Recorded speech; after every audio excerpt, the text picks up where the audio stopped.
நான் தான் உங்களை ஆர்வஸ்டர் கவின் பேசுறேன். இது பாத்தீங்கன்னா 9/1/2024 இன்னைக்கு நைட்டு வந்து 8ஆம் தேதி நைட்டு வந்து பேட்டரியை வந்து இந்த வண்டியில வந்து களவாண்டுட்டு போயிட்டாங்க. ஒரு அறுப்பு வண்டியில வந்து களவாண்டுட்டு போயிட்டாங்க. இந்த வண்டியோட உண்மையான நிலவரம் என்னன்னா, ஒழுங்கான ஓட்டுறதுக்கு ஆளு கிடையாது. ஏற்கனவே டிரைவர்னால பெரிய பிரச்சனையாகி ஒரு வாட்டி இப்போ ஒரு நைட்டு ரொம்ப பிரச்சனையாகி போச்சு. அதே மாதிரி 8ஆம் தேதி காலையில வண்டியை பிடிச்சி ஆர்டிஓ பிடிச்சி எஃப்சி எக்ஸ்பயர் ஆகி போயிருக்கு, அது தெரியல. அதுல ஒரு 15,000 ரூபாய் ஃபைனு. இப்போ வந்து வண்டி 3 நாளாக நின்றுச்சு. அதுல ஓடி இருந்த மழைனால நின்றுச்சு 3 நாள். அதுல ஒரு 15,000. இப்போ வந்து பேட்டரி வந்து ஒரு 12,000 ஆயிருங்க. ஒரு நாளைக்கு ஒரு 3 நாளையில 40,000 ரூபாய் வருமானமே இல்லாம இழந்தா இந்த தொழில் செய்யறதா என்ன? அது வந்து இந்த திருடுறவங்களுக்கு வந்து அவங்க ஈஸியா திருடி போயிட்டாங்க. அது பேட்டரி அது 12,000 தான் மதிப்புன்னு தெரியும்.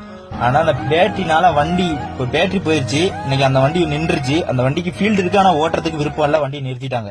இதுதான் உண்மை. ஆனா அந்த பேட்டரியை திருடுனவங்க கண்டிப்பா வந்து கிடைக்காம இருக்க மாட்டாங்க. ஏன்னா கம்ப்ளைண்ட் கொடுத்தாச்சு. கம்ப்ளைண்ட் கொடுத்து வந்து அதை வந்து நியூஸ்ல கொஞ்சம் போட்டிருக்காங்க. நியூஸ்ல மாதிரி ஒரு சின்ன சேனல்ல கிரியேட் பண்ணி போட்டிருக்காங்க. அது ஆனா கிடைச்சாங்கன்னா கண்டிப்பா யார் கசக்கிறாரோ இல்லையோ புரோக்கர் கண்டிப்பா கசக்கிடுவாரு. ஏன்னா புரோக்கர் இதுக்கு ரொம்ப அலைஞ்சிருக்காரு. இந்த வண்டி ஓட்டுறதுக்கு ரொம்ப பாடுபட்டிருக்காரு புரோக்கர். வந்து ரொம்ப கஷ்டம் இது. ஏன்னா வந்து இதை வந்து இந்த வண்டியை வச்சு ஓட்டுறவனுக்கு தான் அதோட அருமையும் இதுவும் தெரியும். ஆனா திருடுனா கண்டிப்பா கிடைச்சிருவான், கிடைக்காம இருக்க மாட்டான். கிடைச்சா கண்டிப்பா சம்பவம் தான்.